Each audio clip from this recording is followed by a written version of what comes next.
Gie kinde no jokanyo mag arita kwe nyobago romo Chemolingote ka chung'ol bura matiati mar jiwo kwe e hoho mar Okak ma Sukuta e kaunti ma Baringo.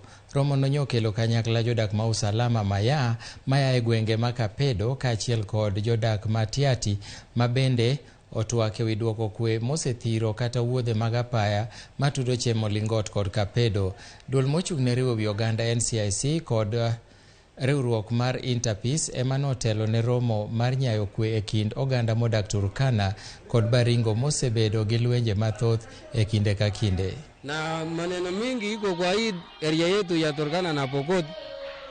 Ukosefu ya vitu mingi ndio inaleta hii maneno. Watu wamekuwa raia zaidi, hawajui shule, hawajui nini, mabarabara hakuna maendeleo yoyote ambayo imefanyika kwa hiyo area yetu.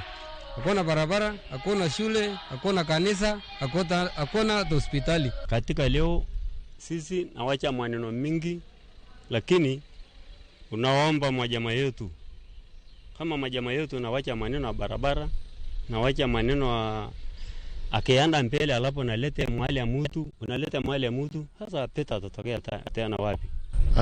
Turkana wanaiba, Pokot wana retaliate, Pokot wanaiba, Turkana wana revenge ama wanalipisha kisasi. Na hiyo ndio tunataka huo uhasama uishe, kwa sababu mimi nikikuja kuiba kwako, wewe unaenda kulipisha kisasi kwa mtu mwingine ambaye hakuhusika kamwe na huo wizi.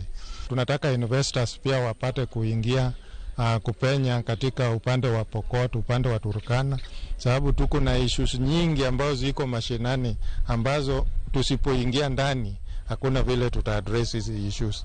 Tuna target kuleta hawa watu pamoja waweze kusema ni nini shida, na wameweza kujitambua. Wamesema kuna vijana mahali fulani 5, kuna pande ile tena Turkana 5, kuna upande wa Pokot sijui kiana fulani, na tumeweza ku-identify na tumeform groups katikati yao ya kwenda kuwaongelesha wale vijana ambao tunasikia ni wakora, na tutakuwa na another Interpeace community meeting kubwa ambayo itafanywa either Lomelo ama Kapedo ama Kapau.